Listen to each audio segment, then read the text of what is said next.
নমস্কার বন্ধুরা, আমার চ্যানেলে আপনাদের সকলকে স্বাগত।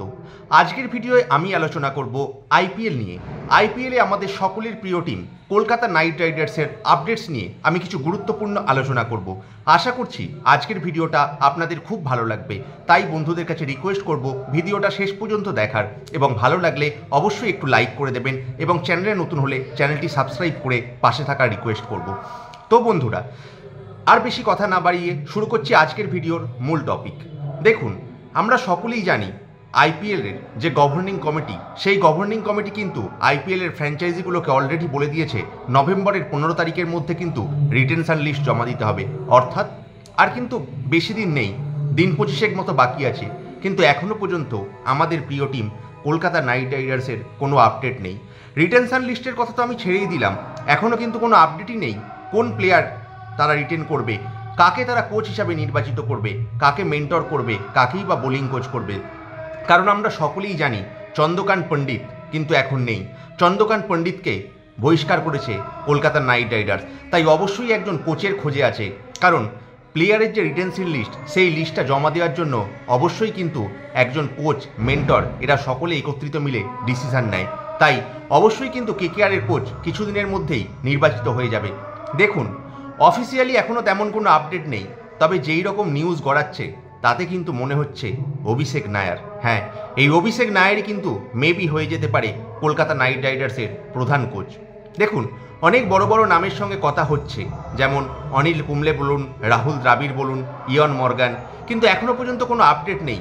অফিসিয়ালি আপডেট না থাকলেও বেঙ্কি মাইসর যেরকম কথাবার্তা বলছে, ইভেন অভিষেক নায়ারের সঙ্গে বেঙ্কি মাইসরকে যতটা ক্লোজ দেখাচ্ছে, ডিনার পার্টিতে যাচ্ছে এবং অভিষেক নায়ার নিজের স্টোরিতে যেরকম পোস্ট করছে, তাতে কিন্তু মনে হচ্ছে কলকাতা নাইট রাইডার্সে একটা বিশাল গুরুত্বপূর্ণ রোল এই বছর অর্থাৎ 2026 সালের আইপিএলে কিন্তু প্লে করতে চলেছে অভিষেক নায়ার। আমরা সকলেই জানি অভিষেক নায়ার বেশ কয়েক বছর হলো কলকাতা নাইট রাইডার্সের সঙ্গে যুক্ত আছে, তবে এইবারে কিন্তু প্রধান কোচের দায়িত্ব যদি অভিষেক নায়ারের হাতে দেখা যায় তাহলে কিন্তু অবাক হওয়ার কিছুই থাকবে না।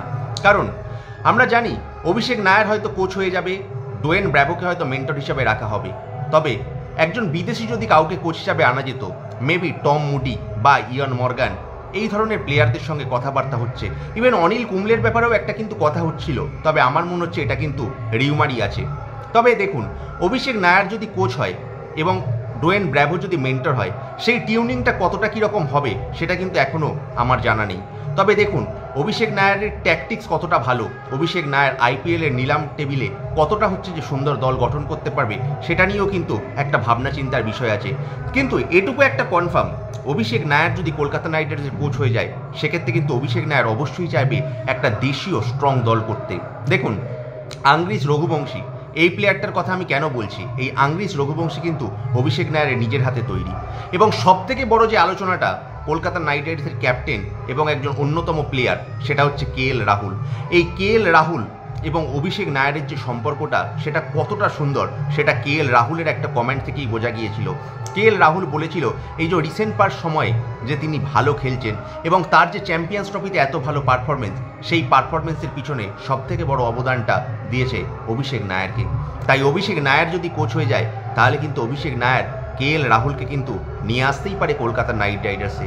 দেখুন, দিল্লি থেকে ছেড়ে আসার কোনো খবর কিন্তু এখনও পর্যন্ত কেএল রাহুল নেই, বাট কেএল রাহুলকে যদি রিকোয়েস্ট করে অভিষেক নায়ার, সেই রিকোয়েস্ট কিন্তু প্রত্যাখ্যান করবে অতটাও সহজ নয় কেএল রাহুলের। কারণ কেএল রাহুল সবসময় একটা মিউচুয়াল রেসপেক্ট দেখিয়েছে অভিষেক নায়ারের সঙ্গে। তাই অভিষেক নায়ার যদি কোচ হয়ে যায়, কেএল রাহুলকে কিন্তু এই বছর আমরা 2026 সালের আইপিএলে কেএল রাহুলকে কলকাতার হয়ে খেলতে দেখতেই পারি, এবং সেক্ষেত্রে অবশ্যই ক্যাপ্টেন হয়ে যাবে কেএল রাহুল।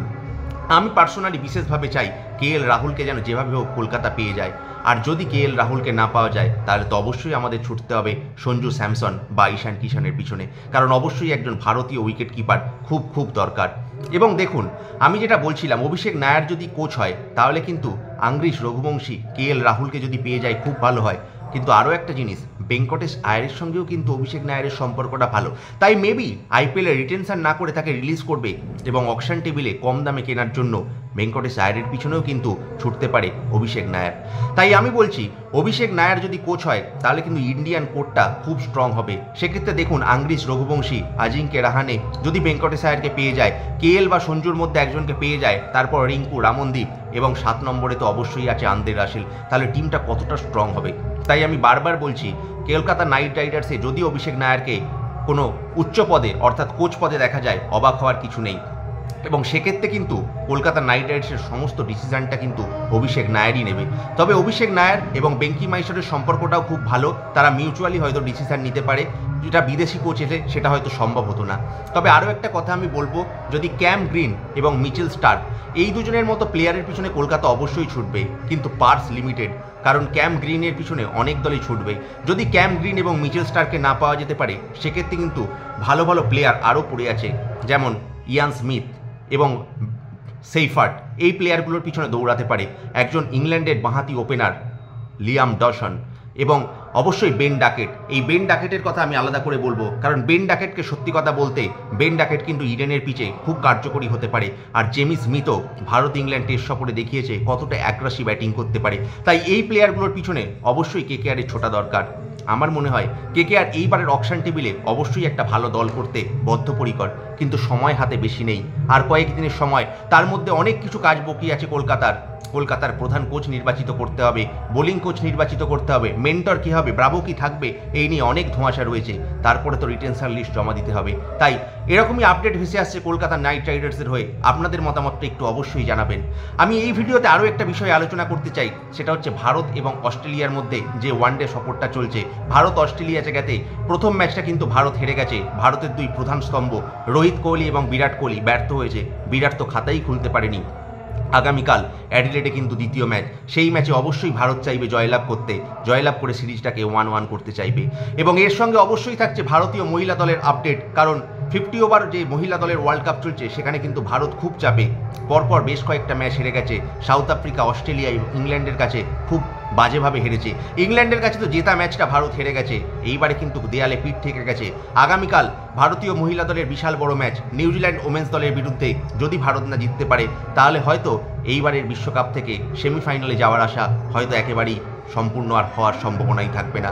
তাই অবশ্যই কাল একটা ইম্পর্টেন্ট দিন, ভারতীয় ক্রিকেট দলের ভারতীয় পুরুষ দল নামছে অ্যাডিলেডে, ভারতীয় দলের সঙ্গে অস্ট্রেলিয়া দলের খেলা আছে, এবং মহিলা ক্রিকেট দল অবশ্যই নামছে নিউজিল্যান্ডের মহিলা দলের সঙ্গে প্রতিযোগিতা করছে।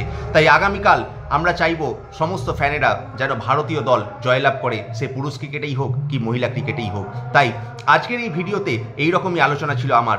অবশ্যই আপনারা জানাবেন কলকাতা নাইট রাইডার্স নিয়ে আপনাদের মতামত কি, আপনারা কি পার্সোনালি পছন্দ করেন অভিষেক নায়ার কোচ হোক, নাকি আপনারা কোনো অন্য কোচ বিদেশি চাইছেন, অবশ্যই একটু কমেন্ট করে জানাবেন। এবং তার সঙ্গে অবশ্যই কমেন্ট করবেন বিরাট কোহলি কালকের পারফরমেন্স কীরকম হতে চলেছে, বিরাট কোহলি কি কামব্যাক করতে পারবে নিজের দ্বিতীয় ওয়ানডে ম্যাচে, অর্থাৎ ইন্ডিয়া ভার্সেস অস্ট্রেলিয়ার যে দ্বিতীয় ওয়ানডে ম্যাচটা সেই ম্যাচে। অবশ্যই আপনারা কমেন্ট করে জানাবেন, এবং আমার ভিডিওটা যদি ভালো লেগে থাকে অবশ্যই লাইক করে দেবেন। চ্যানেলে যদি নতুন হয়ে থাকেন চ্যানেলটি প্লিজ সাবস্ক্রাইব করবেন, কারণ আপনাদের করা একটা সাবস্ক্রাইব কিন্তু নিজেকে অনেক মোটিভেট করে নতুন নতুন ভিডিও বানানোর জন্য বা লাইভে আসার জন্য। তাই আজকের মতো এটুকুই, দেখা হচ্ছে বন্ধুরা পরের ভিডিওতে বা লাইভ অনুষ্ঠানে। ধন্যবাদ, নমস্কার।